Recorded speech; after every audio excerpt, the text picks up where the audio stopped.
You ever notice how the moment a camera comes out, someone suddenly disappears?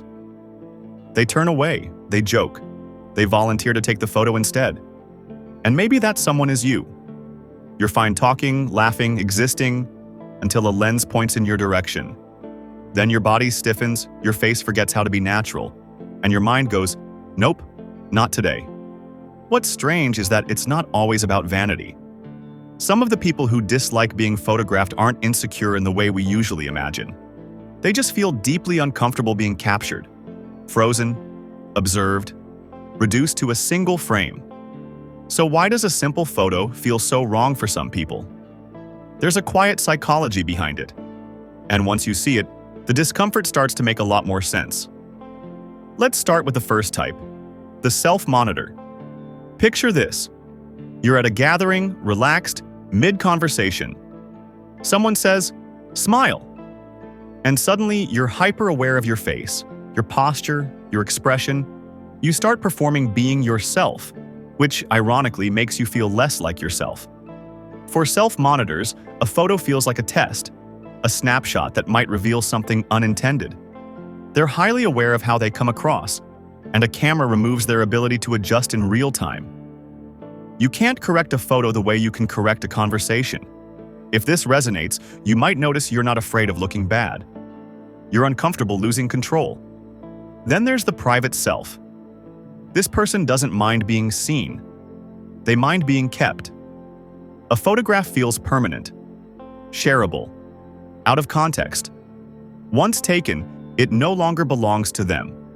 It can be revisited, analyzed, posted, remembered in ways they didn't choose. Psychologically, this comes from strong boundaries around identity. The private self values presence over record.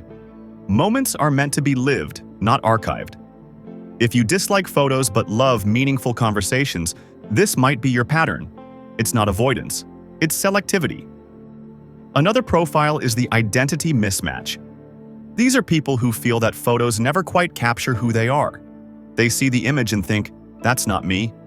The way they feel internally doesn't match what the camera shows externally. This disconnect can be unsettling. Photos flatten personality into appearance. And for people whose identity is more internal, thoughts, humor, energy, that flattening feels inaccurate, even unfair. If you've ever felt oddly disconnected from photos of yourself, it may be because your sense of self lives somewhere the camera can't reach. Then there's the social meaning reader. For this type, a photo isn't just a photo. It's a signal. Who took it? Why? Where will it go? How will it be interpreted? They instinctively understand that images carry social weight. A single picture can suggest confidence, popularity, awkwardness, belonging. Being photographed feels like stepping into a narrative you didn't write. So avoiding photos becomes a way to avoid misinterpretation. But here's the twist. Disliking photos isn't always about discomfort. Sometimes it's about resistance.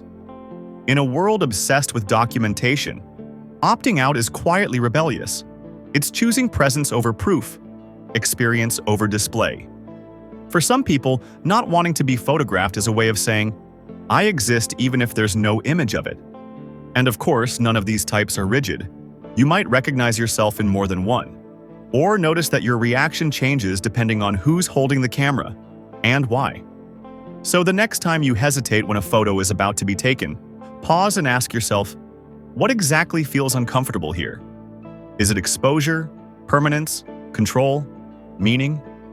And if this sounds like you, you're not strange, you're perceptive. So which type fits you best? And how does this land for you?